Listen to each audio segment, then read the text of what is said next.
갈라디아서의 오늘 말씀, 그리스도인의 정체성이라는 제목으로 말씀을 나누려고 하는데, 여러분, 우리가 2018년도에 성령이 역사하신 한 해라는 어떤 비전, 표를 선포하고 지금껏 잘 달려오지 않았습니까? 벌써 이제 8월 달 중반이 되었고, 2018년이 거의 다 지나갔고, 이제 2018년의 마지막을 향해서 우리가 지금 달려가고 있습니다. 어떻게 성령이 하시는 그런 한 해를 살고 계신가요? 중반이 지났는데, 이제 저는 특별히 제 수요기도 차례가 오면 알아차리신 분들도 계셨겠지만 저는 계속해서 성령님에 대해서 설교를 했어요. 그래서 출애굽기 19장에서는 제가 어떤 질문을 던졌었냐면, 성령님께서 우리에게 임하실 때 우리는 어떻게 해야 할까? 이런 질문을 던져서 한번 말씀을 나눴었고, 또 출애굽기 4장에서는 성령님께서 오셔서 우리를 쓰고자 하실 때 우리는 어떻게 해야 하나? 오실 때, 그 다음에 오셔서 우리 안에 내주하셔서 우리를 하나님께서 딱 쓰시려고 하는데 그때 우리는 어떻게 해야 되나? 이게 바로 출애굽기 4장에 제가 예전에 나눴던 말씀이죠. 그래서 이제 우리가 2018년 중반 하반기를 달려가면서 하나님께서 나를 이제 쓰시려고 딱 붙잡으시고 쓰실 때, 그렇다면 나의 모습은 어떻게 해야 될까? 어떻게 나타내야 될까? 이것이 바로 앞으로 나누게 될 말씀입니다. 그래서 저는 특별히 이제 남은 제 수요 기도회 설교가 얼마나 주어질지 모르겠지만 성령의 열매 시리즈로 한번 2018년을 마무리하고자 해요. 제 설교 때는. 참 중요한 말씀입니다. 그중에 성령의 열매를 다루려고 할 때 갈라디아서 말씀은 분명히 성령의 열매라는 표현도 나와 있지만서도, 또한 우리가 성령이 역사하는 한 해라는 표에 세 번째 실천 목표가 있는데 혹시 기억하시나요? 세 번째 실천 목표가 뭐냐면 성령 안에서 살아가는 교회, 이게 세 번째 실천 목표였어요. 근데 이것이 갈라디아서 5장 25절의 말씀으로 우리가 세웠거든요. 여러분에게 드렸거든요. 그래서 갈라디아서 말씀은 2018년에 우리 교회와 뗄래야 뗄 수가 없는 그런 말씀이죠. 갈라디아서라는 편지는요. 그래서 오늘은 첫 번째 시리즈로 갈라디아서의 개관에 대해서 좀 얘기를 해보려고 합니다. 갈라디아서의 개관. 그리스도인이란 어떠한 사람이 되어야 할까? 그 그리스도인의 정체성은 무엇일까? 그래서 우리가 몇 가지 말씀을 좀 같이 나누려고 하는데, 자, 갈라디아서 1장 1절을 좀 보여주시고요. 제가 빠르게 좀 같이 읽도록 하겠습니다. 갈라디아서 1장 1절. 사람들이 시켜서 사도가 된 것도 아니요, 사람이 맡겨서 사도가 된 것도 아니요, 예수 그리스도께서 그리고 그분을 죽은 사람들 가운데서 살리신 하나님 아버지께서 임명하심으로 사도가 된 나 바울이. 요 말씀을 한번 읽어보고, 갈라디아서 2장 19절을 한번 읽어보도록 하겠습니다. 나는 율법과의 관계에서는 율법으로 말미암아 죽어버렸습니다. 그것은 내가 하나님과의 관계 안에서 살려고 하는 것입니다. 20절. 나는 그리스도와 함께 십자가에 못 박혔습니다. 이제 살고 있는 것은 내가 아닙니다. 그리스도께서 내 안에서 살고 계십니다. 내가 지금 육신 안에서 살고 있는 삶은 나를 사랑하셔서 나를 위하여 자기 몸을 내어주신 하나님의 아들을 믿는 믿음 안에서 살아가는 것입니다. 갈라디아서 3장 14절을 한번 읽어보겠습니다. 그것은 아브라함에게 내리신 복을 그리스도 예수 안에서 이방 사람에게 미치게 하시고 우리로 하여금 믿음으로 말미암아 약속하신 성령을 받게 하시려는 것입니다. 그 다음에 갈라디아서 5장 1절. 그리스도께서 우리를 해방시켜 주셔서 자유를 누리게 하셨습니다. 그러므로 굳게 서서 다시는 종살이의 멍에를 매지 마십시오. 5장 6절. 그리스도 예수 안에서는 할례를 받거나 안 받는 것이 문제가 되는 것이 아닙니다. 가장 중요한 것은 믿음이 사랑을 통하여 일하는 것입니다. 5장 16절. 내가 또 말합니다. 여러분은 성령께서 인도하여 주시는 대로 살아가십시오. 그러면 육체의 욕망을 채우려 하지 않을 것입니다. 6장 14절. 그런데 내게는 우리 주 예수 그리스도의 십자가 밖에는 자랑할 것이 아무것도 없습니다.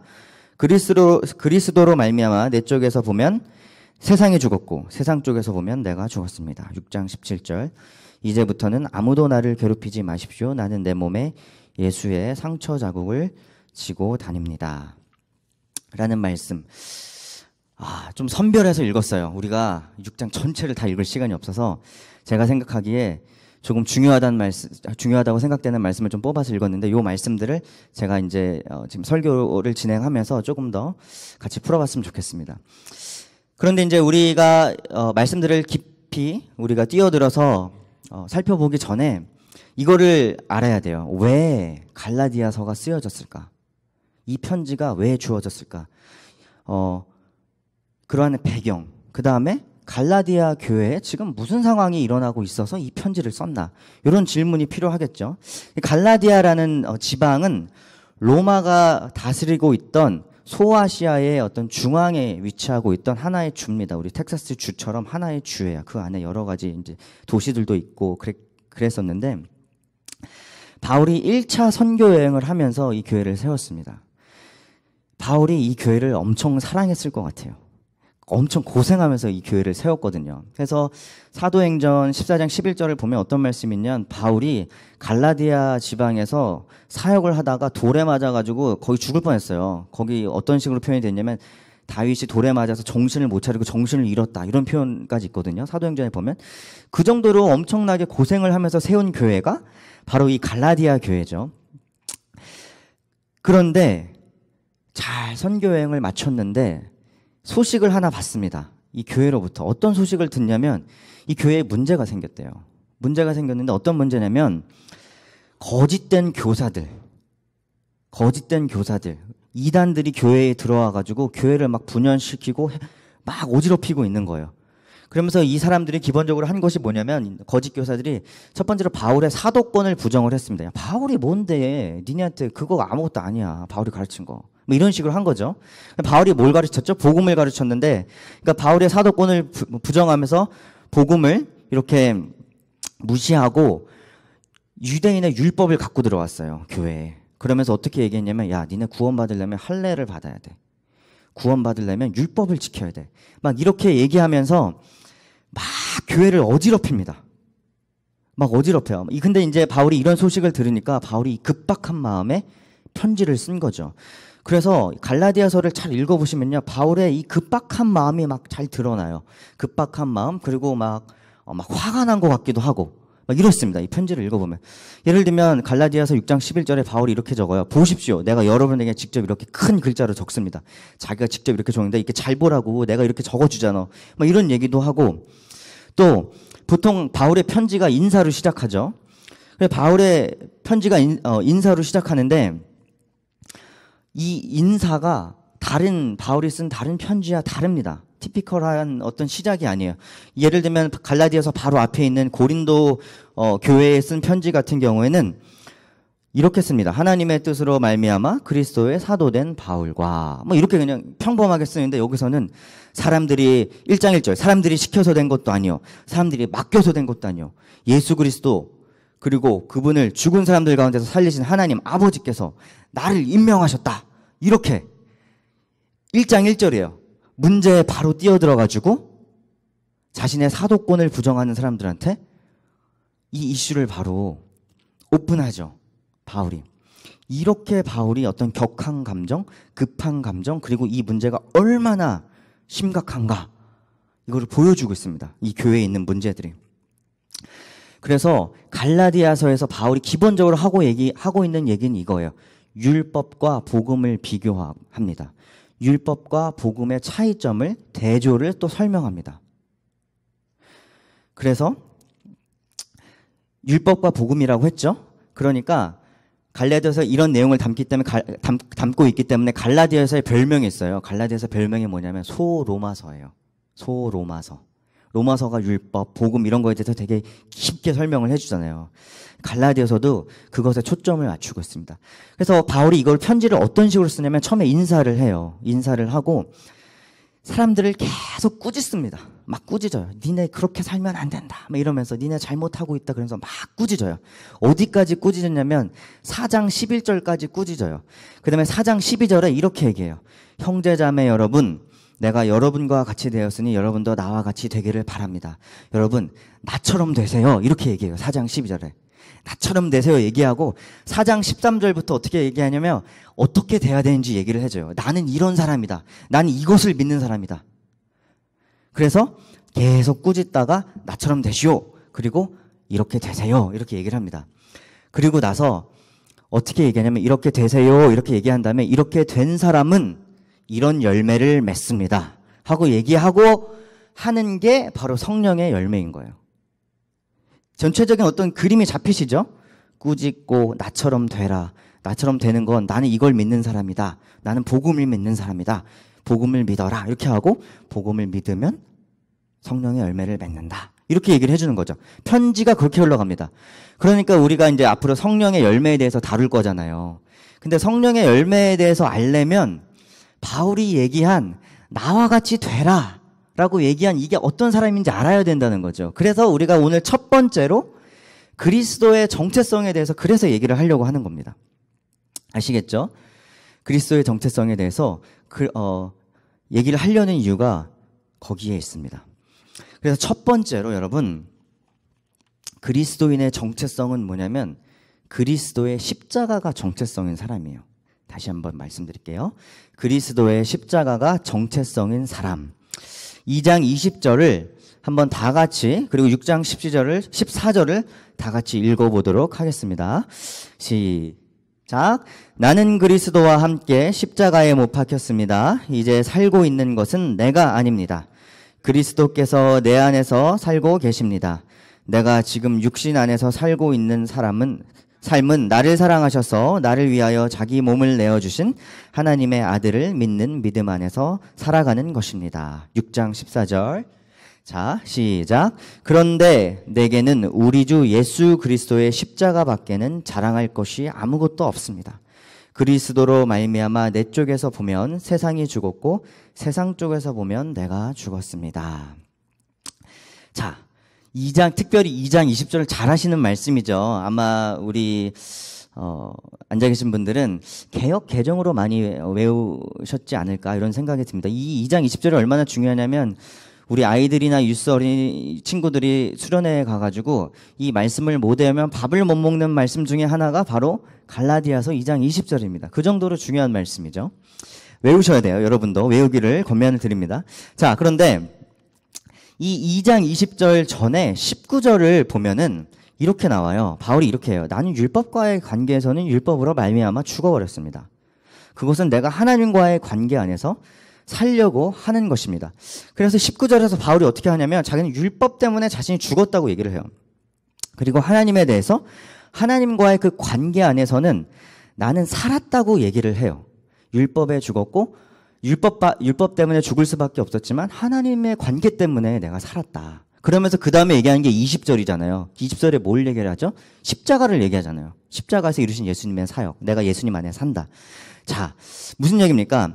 우리가 지난 주일날 제가 이렇게 보니까 지난 주일 설교 때 다 앉아 계신 분들인데 지난 주일날 제가 나눴던 게 뭐냐면 우리는 율법을 완성할 수 없다고 말씀을 드렸어요. 그렇죠?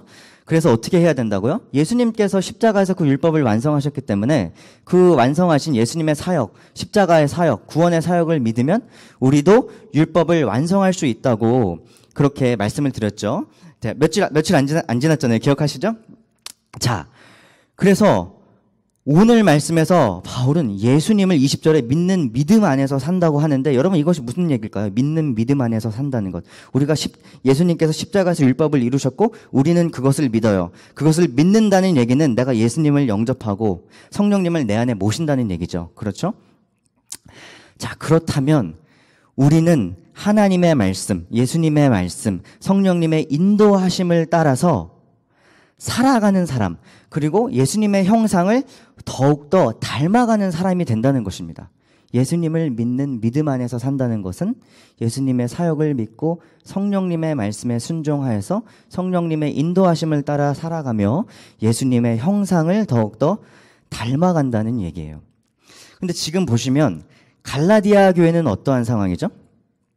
갈라디아 교회는 이방인과 유대인을 구분하고 있는 상황이에요. 유대인들 거짓 선지자들이 와가지고 야, 율법을 믿어야 돼. 할례를 안 받으면 니네 구원 못 받아. 이러면서 교회를 막 어지럽히고 있잖아요. 막 어지럽히고 있어요. 그러니까 이 갈라디아 교회가 기본적으로 돌아가고 있는 상황은 어떤 것을 전제로 하고 있냐면 너와 나는 다르다. 너와 나는 달라. 이거를 갖고 너는 다르니까 나를 쫓아와야 돼. 할례를 받아야 돼. 율법을 믿어야 돼. 율법을 지켜야 돼. 이런 거짓 선지자들이 이거를 막 주입하고 있는 거죠. 다름을 자꾸 얘기하고 있어요. 교회 안에서. 다르다는 것을. 그런데 이 복음을 받아들인 우리들은, 십자가를 믿는 사람들은 다름을 얘기하는 사람들이 아닙니다. 우리는 십자가를 얘기하는 사람들이에요. 십자가는 모두에게 평등한 것이죠. 십자가를 믿는 사람들은. 유대인과 이방인은 다르다고 갈라디아 교회에서는 얘기하지만, 우리는 예수를 우리의 구주로 영접한 사람들은 목사님이나 어린아이나 돈 많은 사람들이나 돈 없는 사람들이나 많이 배운 사람들이나 적게 배운 사람들이나 우리는 예수 그리스도를 믿는 사람들이죠. 그죠? 그래서 예수님께서 이렇게 얘기하셨어요. 누가복음 9장 23절에 예수께서 모든 사람에게 말씀하셨다. 나를 따라오려는 사람은 자기를 부인하고 날마다 자기 십자가를 지고 따라오너라. 우리는 예수의 십자가의 정체성을 갖고 있는 사람들은 사명이 있는데, 그것이 무엇이냐면 십자가를 지는 사람들이라는 거예요. 여러분 머릿속에 한번 그려보세요. 그림을 한번 그려보세요. 우리 모두가 이렇게 딱 있는데 십자가를 이렇게 메고 있다고 생각을 해보세요. 머릿속에 한번 상상을 해보세요. 십자가를 딱 메고 있는데, 제가 십자가를 메고 있고 우리 담임 목사님도 십자가를 메고 있어요. 우리가 딱 쳐다보고 있어요. 그럼 뭐가 제일 먼저 보일까? 이 큰 십자가를 뒤에 메고 있는데 십자가부터 보이겠죠. 내 손에 쥐고 있는 목사님 시계 못 찾나? 뭐 이런 거 제가 먼저 볼까요? 십자가부터 보이겠죠. 그렇죠? 근데 예수님께서 뭐라 그러셨어요? 십자가를 지고 자기를 따라오래요. 심지어 서로를 쳐다보는 게 아니라 앞서가신 예수님을 십자가를 지고 이렇게 따라가는 겁니다. 그림이 그려지시죠? 그러니까 우리 그리스도인들은 십자가를 메고 십자가의 정체성을 드러내고 서로를 바라보는 것이 아니라 앞서가신 예수님을 보면서 쫓아가는 사람들이라는 겁니다. 그래서 우리는 십자가밖에 자랑할 것이 없는 사람들인 것이죠. 6장 14절에서 고백한 것처럼 바울이. 우리는 이것을 명심해야 돼요, 여러분. 교회에 왜 분쟁이 생기는지 아십니까? 교회에 자꾸 싸우잖아요. 왜 분쟁이 생기는지 아세요? 십자가 외에 자꾸 다른 것을 얘기하기 때문입니다. 다른 것을 얘기하면요, 자꾸 비교해요. 자꾸 비교하고 자꾸 내가 못 가진 거 생각하게 되고, 저 사람이 더 가진 거 생각하게 되고, 배 아픈 거 자꾸 배 아픕니다.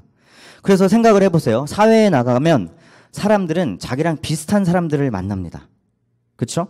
비슷한 비즈니스를 하는 사람, 비슷한 취미를 갖고 있는 사람, 골프 치러 가고, 그 다음에 자녀들의 연령대가 비슷한 사람, 엄마들이 모이고, 비슷한 학력 수준, 또 비슷한 수입, 비슷한 사람들끼리 모여요. 왜 그럽니까? 비교당하고 무시당하고 싶지 않기 때문에. 그렇지 않습니까? 근데 교회에 오면 어떻게 보면 교회는 더 다양한 사람들이 모입니다. 교회는 더 다양한 사람들이 모이기 때문에 우리가 자꾸 나랑 다른 것을 얘기하잖아요. 자꾸 나랑 내가 없는 거, 저 사람이 가진 거, 이런 것들을 얘기하면 교회에 분쟁이 생길 수밖에 없어요. 우리가 이것을 분명히 명심해야 돼요. 그런데 우리가 만약에 우리가 공통적으로 갖고 있는 것들을 얘기하잖아요. 그럼 거기에 은혜가 넘칩니다. 거기에 은혜가 넘쳐. 우리가 공통적으로 갖고 있는 것, 십자가 이런 거, 그걸 나누면 은혜가 넘쳐요. 그래서 예를 들면 이런 거예요. 여러분께 권면드리는 것은 이런 것입니다. 이제 목장 모임을 하거나 아니면 따로 개인적인 몇 가정이 모이거나 식사 교제를 하거나 예배 후에, 그럴 때 다른 것들을 좀 적게 얘기하려는 노력을 해야 돼요. 다른 것들. 물론 여러 가지 정보를 교류하는 것은 좋습니다. 그것도 교제의 일부니까. 우리가 로봇처럼 그럴 수는 없잖아요. 자연스럽게 대화가 가다 보면 그런 얘기는 할 수 있는데, 근데 우리가 이제 생각해야 될 게 뭐냐면, 그런 것들은 적게 얘기하고 우리가 공통적으로 갖고 있는 것들을 교회 안에서 많이 얘기해야 돼요. 예를 들면 이런 거죠. 이제 뭐였어요? 집사님, 지난주에 설교 말씀에 우리 이런 걸 나눴잖아요. 근데 내가 살면서 이번 주에 그 말씀이 이렇게 적용이 되더라고. 이렇게 얘기하면 그 듣는 분은 설교 말씀을 공통적으로 같이 들었잖아요. 같이 아는 거잖아요. 그럼 그 말씀을 들으면서 은혜가 되고, 맞아. 이런 생각이 들고, 저분은 저 말씀을 저렇게 적용했네? 저런 간증이 나오네? 나는 어떻게 적용할 수 있을까? 이런 생각도 해볼 수도 있고. 그래서 같은 것들을 나누면 은혜가 넘친다는 거예요. 다른 것들을 나누지 않고. 무슨 얘기인지 아시겠죠? 저도 마찬가지입니다. 우리 모두에게 적용이 필요한 말씀이에요. 그래서 저는 우리 행복한 교회가 우리가 갖고 있는 그리스도인의, 특별히 지금 첫 번째로 십자가의 정체성을 조금 더 잘 드러내는 어떤 사람들이면, 믿는 자들이면 좋겠다라는 생각을 해봤습니다.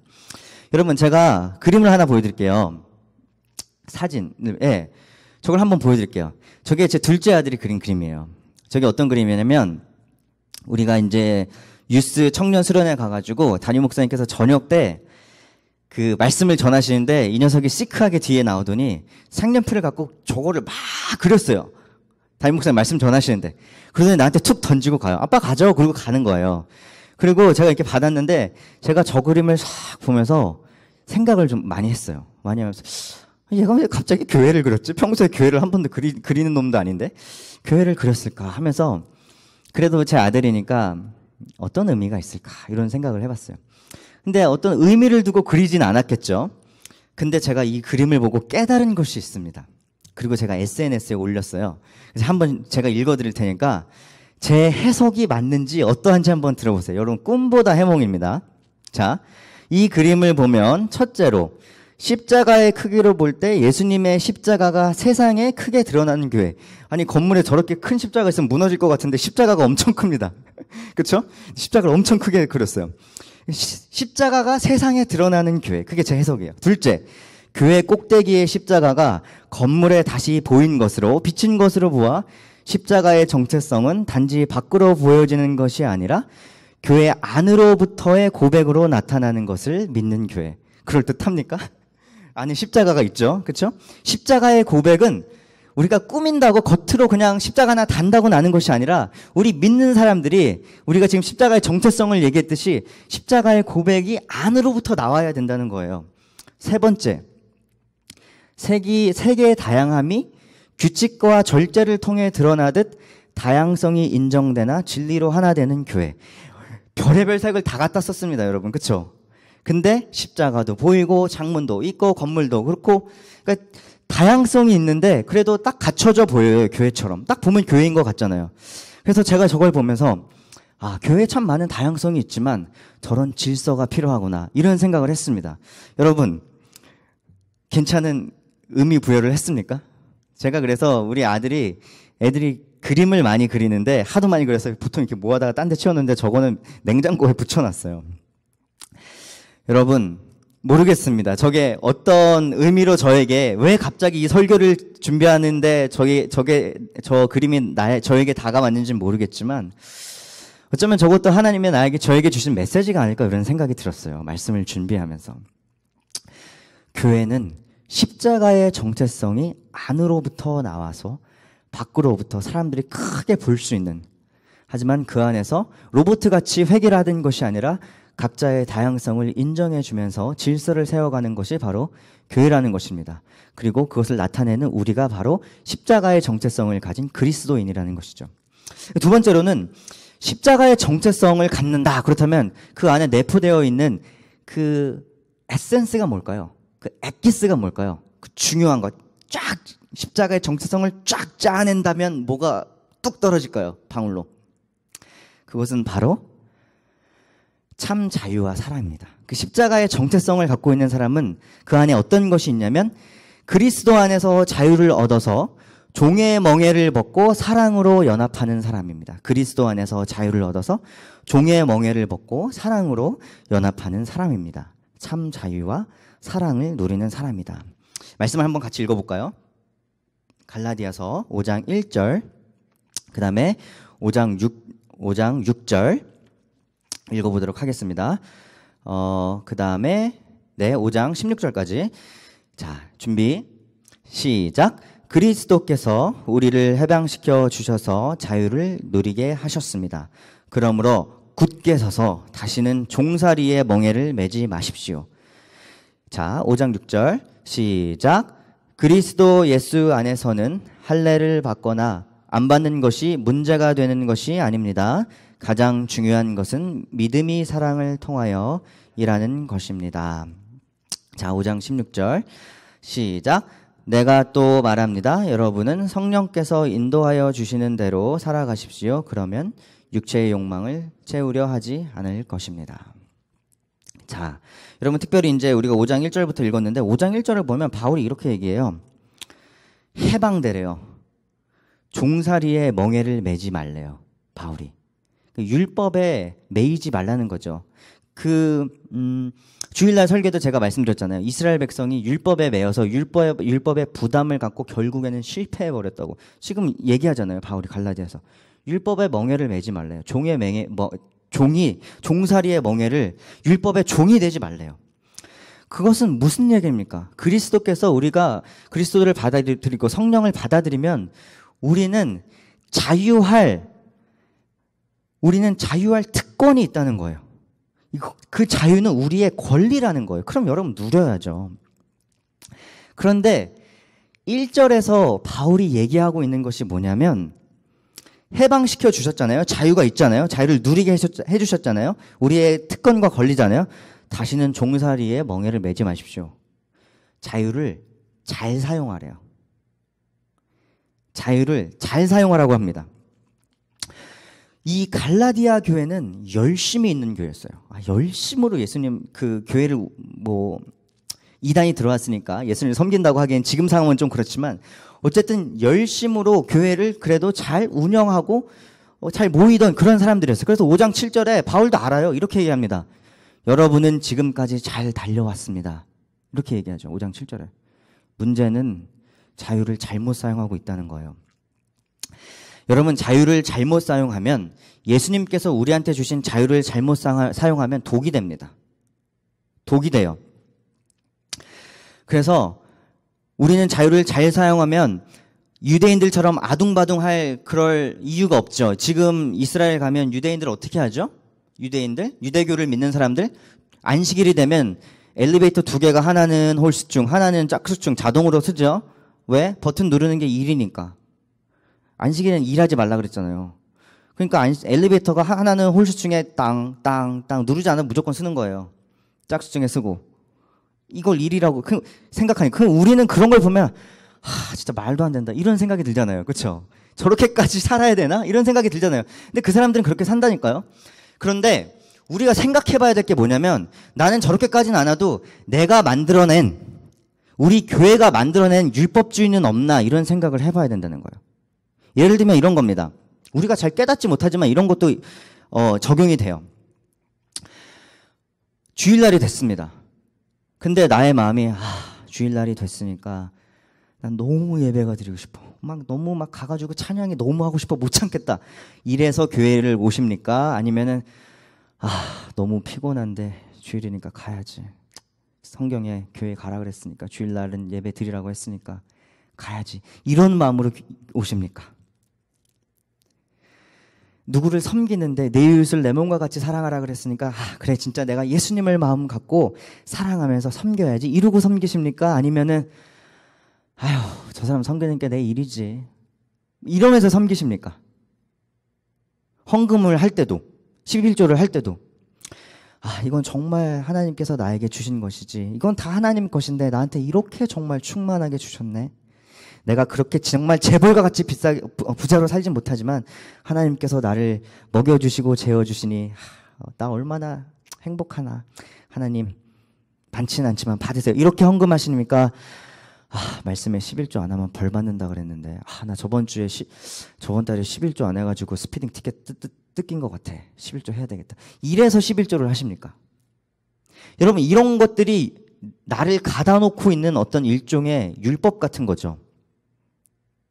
하나님께서는 내가 하나님 안에 있을 때 기쁨으로 내가 하나님을 예배하고 그 기쁨 가운데 성령님께서 나를 쓰시기를 원하는데 나를 그런 율법주의라는 상자 안에 나를 가둬놓으면 성령님께서 되게 제한적이세요. 쓸 수가 없으세요. 나를. 그거를 아셔야 돼요. 성령님께서 나를 충만하게 쓰실 수 있도록 내가 복음 안에 십자가 안에 보혈 안에 자유함으로 있어야 됩니다. 아시겠죠?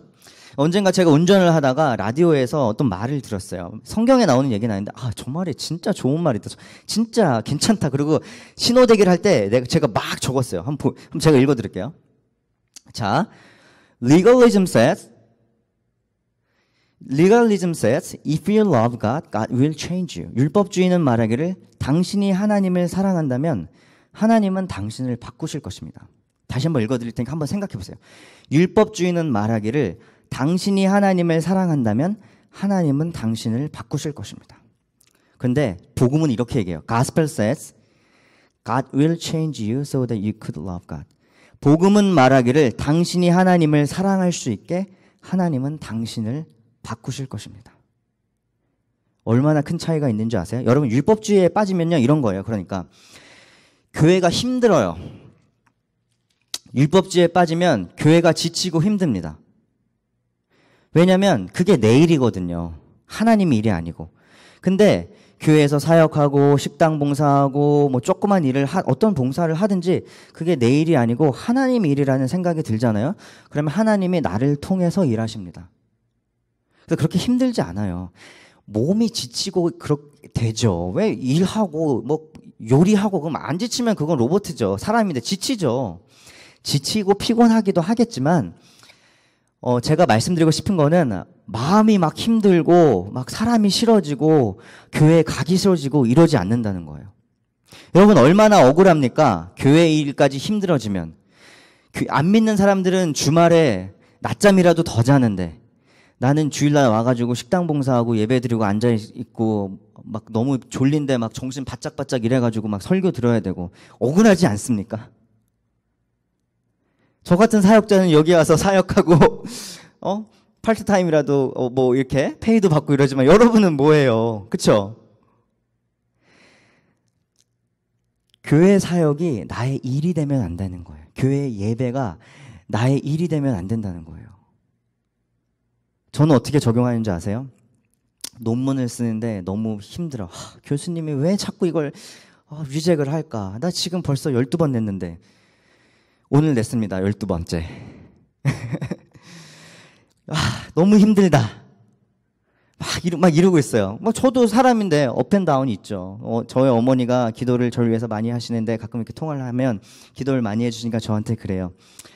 야, 엄마가 기도하는데 하나님이 그러시더라. 너한테. 그게 네 일이냐 내 일이지? 그러면 제가 그 말을 듣고 그래 하나님이 나 이거 박사라고 불렀는데 힘들지만 다시 힘내서 해야 되겠다. 이거 하나님 일이시죠? 하나님 도와주세요. 그리고 다시 컴퓨터 앞에 앉습니다. 그리고 해요. 그래서 오늘 최종본을 냈습니다. 최종본을 드디어 냈어요. 여러분 그래서 우리는 율법주의에 매여서 너무 막 부담감을 갖고 교회 그리스도인이라는 그 정체성이 꼭 딱지처럼 나한테 붙어 있는 것이 아니라 그 그리스도인이라는 십자가의 정체성이 나의 삶으로 스며드는 딱지처럼 이렇게 뚝 떼면은 그리스도인 아니고 붙이면 그리스도인이고 이런 게 아니라 그 십자가의 정체성이 딱 박혀서 그 십자가로 사니까 교회 일이 일도 아니고 기쁨이고 찬양이고 나의 노래고 말씀에 꿀같이 달고 이런 식으로 살아가야 된다는 거예요. 이러한 사람이 되면 참 자유를 누리면 어떻게 되느냐? 우리는 사랑을 할 수 있게 됩니다. 예수님께서 내 안에서 성령님께서 내 안에서 내주하고 계시잖아요. 그렇죠? 근데 예수님께서 십자가에 달려서 어떤 일을 하셨습니까? 율법을 완성하셨죠? 하나님을 사랑하셨고 우리를 사랑하셨죠. 오늘 심지어 바울도 그렇게 얘기해요. 바울도 갈라디아서 5장 13절 14절을 제가 한번 읽어볼게요. 후반부를 내 이웃을 내 몸과 같이 사랑하여라 하신 한마디의 말씀 속에 다 들어있습니다. 율법이 이 한마디에 다 들어있대요. 제가 주일날 말씀드린 거랑 똑같죠. 이렇게 이루셨다고 했잖아요. 하나님 사랑하고 이웃을 사랑한 걸 이렇게 이루셨다고 했는데 바울도 지금 그렇게 얘기를 하고 있어요. 그 얘기 안에 다 그 말씀 안에 모든 율법이 다 들어있대요. 모든 율법이. 그러니까 우리가 그런 참 자유를 누리면 성령님의 말씀을 쫓아서 예수님의 형상을 닮아가는 삶을 살면 우리는 어떻게 되느냐? 참 자유와 사랑을 누리는 사람이 된다는 것입니다. 아멘이시죠? 세 번째로는 우리는 예수의 흔적, 믿음으로 말미암아 성령의 약속을 받고 행하는 사람입니다. 예수의 흔적, 믿음으로 말미암아 성령의 약속을 받고 행하는 사람입니다. 말씀을 읽겠습니다. 갈라디아서 3장 14절과 6장 17절을 같이 읽어보도록 하겠습니다. 자, 시작. 그것은 아브라함에게 내리신 복을 그리스도 예수 안에서 이방 사람들에게 미치게 하시고 우리로 하여금 믿음으로 말미암아 약속하신 성령을 받게 하시려는 것입니다. 6장 17절 같이 읽겠습니다. 시작. 이제부터는 아무도 나를 괴롭히지 마십시오. 나는 내 몸에 예수의 상처 자국을 지고 다닙니다. 오늘 말씀 3장 14절에서 바울이 이렇게 얘기해요. 약속하신 성령을 받게 하시려는 것이다. 약속하신 성령. 개역 개정에는 어떻게 나와 있냐면 성령의 약속 이렇게 나와 있고, 영어도 성령의 약속, 원어 성경도 조금 성령의 약속이라는 표현이 좀 직역에 가깝습니다. 그러니까 이제 약속하신 성령을 받게 하시려는 약속하신 성령을 받게 하시려는 것이다라고 얘기할 때는 꼭 약속이 성령인 것처럼 느껴지고, 성령의 약속이라고 얘기하면 성령이 무언가를 약속해 준다 이렇게 느껴지는데 이해가 되는데, 어떤 것을 선택하든 어떤 해석을 선택하든 약속하신 성령이 우리 안에 오셔서 우리에게 주시는 것, 그리고 성령이 약속해 주는 것, 어떤 것이든 성령이 우리에게 약속하여 주신 것은 무엇입니까? 구원과 성화의 삶입니다. 구원과 성화의 삶. 자, 그래서 저는 이 말씀에서 특별히 이 표현에 중점을 둬요. 오래 생각을 해봤어요. 약속이라는 표현. 약속이라는 표현. 왜 그러냐면 바울이 이 전까지는 어떻게 얘기를 했냐면요. 복음에 대해서 얘기할 때, 즉 구원과 성화, 우리를 의롭다고 칭해 주시고 너는 죄 없다고 얘기해 주신 칭의, 구원, 칭의와 구원, 예수님을 내 삶에 받아들이고 나서 나는 이제 어떻게 살아가야 될까? 그래서 예수님을 조금 점점 닮아가는 삶, 성화라고 하죠.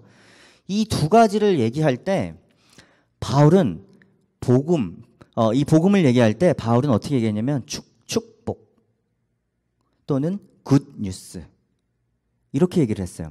복음, 축복 이런 식으로 얘기를 했어요. 바울은 여태까지. 근데 갑자기 3장 14절에 이것이 약속이래요. 바울이. 그래서 제가 이걸 왜 약속이라고 했을까? 이런 생각을 해봤습니다. 바울이 갑자기. 근데 여러분, 우리가 복음을 약속이라고 이해를 한다면 복음을 축복이라고 이해할 때랑은 조금 다른 느낌으로 다가옵니다. 축복이라는 느낌은 저한테는 어떻게 오냐면 선물과 같이 느껴집니다. 하나님이 우리를 축복하여 주셔서 이렇게 주신 것, 선물과 같이 느껴지는데, 약속이라는 표현을 쓸 때는, 복음을 약속이라고 표현할 때는 이것은 조금 더 무게감 있게 다가와요. 예를 들면 내가 선물을 받고 옆으로 치워놓을 수도 있죠. 선물을 받고 시간이 너무 오래 지나가지고 저 선물 누가 줬지? 기억이 안 나네요. 이런 경우도 있잖아요, 가끔. 근데 만약에 누가 약속을 나한테 해준다 그러면, 내가 너한테 약속해 줄게 그러면 우리는 어떻게 받아들이죠? 저 사람이 저 약속을 지킬까? 이런 생각도 해보고, 또 그 이후에는 저 사람이 약속해 줬으니까 내가 믿어야지 이런 생각도 해볼 수도 있잖아요. 이 약속이란 단어 자체는 우리한테 매우 심각하게 그리고 무게감 있게 다가와야 된다는 것입니다. 그래야만 해요. 왠지 아세요? 하나님은 이걸 진짜 심각하게 다뤘거든요. 실제로. 그래서 바울이 이렇게 얘기하죠. 갈라디아서 3장 17절. 내가 말하려는 것은 이것입니다. 하나님께서 이미 맺으신 언약을 430년 뒤에 생긴 율법이 이를 무효로 하여 그 약속을 피하지 못합니다. 우리는 심지어 이것을 어느 정도 무게인지 지금 이 말씀을 사실 깨닫지 못해요. 왜냐하면 우리는 430년을 살 수가 없잖아요. 어떤 사람이 430년 동안 약속을 지킨다는 걸 우리가 어떻게 합니까? 근데 하나님은 몇백 년 동안 이 약속을 잊고 있지 않다고 바울이 이렇게 얘기를 하고 있어요. 그러면서 너 율법이 이거를 감히 패하겠느냐? 바울이 이렇게 얘기를 해주고 있습니다. 여러분, 그래서 제가 여러분에게 질문을 드리는 것이죠. 복음이 그렇게 심각하십니까, 여러분에게? 복음이 여러분에게 그렇게 심각하게 다가오냐고 제가 저한테도 그리고 여러분에게도 도전을 하고 싶어요. 그래서 내가 복음을 심각하게 받아들인다면 나는 이런 고민을 할 수밖에 없죠. 복음이 나에게 이렇게 심각한데, 하나님이 나에게 이 정도 무게감으로 심각하게 구원을 약속하셨고 주셨고 성화되라고 말씀하셨는데 나는 어떻게 살아야 될까? 성화되라고, 예수님을 점점 더 닮아가라고 이렇게 하나님께서 심각하게 약속이라고 말씀하시면서 나에게 이걸 주셨는데 나는 어떻게 살아야 될까? 이런 고민을 우리가 해볼 수밖에 없다는 것입니다. 그러면 우리는 어떻게 살아야 되나요? 성령의 열매를 맺어야 됩니다. 그래서 우리가 앞으로 성령의 열매를 보려고 합니다. 우리는 복음에 심각한 사람들이기 때문에. 그래서 성령의 열매 말씀을 한번 읽어보도록 하겠습니다. 5장 22절에서 24절의 말씀. 자, 읽도록 하겠습니다. 준비, 시작. 그러나 성령의 열매는 사랑과 기쁨과 화평과 인내와 친절과 선함과 신실과 온유와 절제입니다. 이런 것들을 막을 법이 없습니다. 그리스도 예수께 속한 사람은 정욕과 욕망과 함께 자기의 육체를 십자가에 못 박았습니다. 아멘. 여러분, 우리 이렇게 살아야 됩니다. 저도 마찬가지입니다. 저도 부족한 사람입니다. 우리 행복한 교회는 이렇게 살아야 됩니다. 자, 말씀을 정리하겠습니다. 오늘 우리는 성령의 열매 시리즈 첫 번째로 갈라디아서 개간을 다루었죠. 그리스도인의 정체성에 대해서 알아봤습니다. 그리스도인은 어떻게 해야 될까? 첫 번째, 그리스도인은 십자가의 정체성을 갖고 있는 사람이다 라고 말씀을 드렸어요. 그 십자가의 정체성의 에센스는 뭐였냐면 그 안에 꽉 짜면 참자유와 사랑이 뚝뚝 떨어지는 이런 사람들이죠. 그렇죠? 그리고 마지막으로 그리스도인의 정체성이란 복음을 심각하게 받아들여서 내 삶에 적용하고 성령의 열매를 맺는 사람들이 바로 그리스도인이라고 나누었습니다. 여러분, 말씀을 이렇게 좀 다 들으시고 난 후에 어떤 생각이 드시나요? 들으시고 난 후에 나는 그리스도인인 것 같다 이런 생각이 드시나요? 어떠신가요? 한번 자신에게 질문을 해보셨으면 좋겠어요. 어쩌면 우리가 때로는 조금 천천히 갈 수도 있고 때로는 좀 넘어질 수도 있고 내가 왜 이렇게 살까 이런 생각이 들 수도 있습니다. 하지만 우리는 이러한 방향으로 나아가야 된다는 것이죠. 십자가의 정체성, 참자유와 사랑, 그 다음에 성령의 열매. 사람들이 여러분에게 와가지고 야, 무슨 그리스도인이 그렇게 사냐? 또는 여러분에게 와가지고 뭐 다른 얘기들을 하면서 그리스도인이 그래도 되냐? 이렇게 얘기할 수도 있어요. 스스로에게 내가 예수 믿는 사람인데 이렇게 살아도 되나? 이런 생각을 할 수도 있습니다. 하지만 여러분, 우리가 지금 이제 갈라디아서 6장 17절에 바울의 고백을 내 고백처럼 한번 읽어볼 텐데요. 정말 기도하는 마음으로 정말 여기에 나의 소망을 딱 놓고 나는 정말 이렇게 살리라. 사람들이 나에게 뭐라 그러든 내가 때로는 나도 인간이기에 죄인이기에 엎어졌다 일어났다 하지만서도 나는 정말 이렇게 살아보리라. 너네 그렇게 얘기해. 나는 그리스도인이야. 이게 나의 정체성이야. 바울이 편지를 마치면서 이게 편지의 마지막에 나오는 거거든요. 가장 마지막 쪽에. 편지를 마치면서 갈라디아 교회에 이렇게 썼어요. 갈라디아 교회. 그래서 우리도 한번 여기에 딱 나의 마음을 놓고 특별히 예수의 흔적이라는 표현에 힘을 딱 줘가지고 한번 읽어보자고요. 나는 이런 사람이 되리라. 자, 준비되셨죠? 자, 준비. 시작. 이후로는 누구든지 나를 괴롭게 하지 말라. 내가 내 몸에 예수의 흔적을 지니고 있노라. 다시 한번. 시작. 이후로는 누구든지 나를 괴롭게 하지 말라. 내가 내 몸에 예수의 흔적을 지니고 있노라. 아멘. 여러분, 저와 여러분이 우리 행복한 교회가 예수의 흔적을 지녀서 누가 우리를 바라봐도 저 사람은 정말 예수 믿는 사람이구나. 이런 고백이 우리 안에서도 그리고 남들에게서 흘러나올 수 있는 저와 여러분이 되기를 예수 그리스도의 이름으로 간절히 축원합니다. 아멘.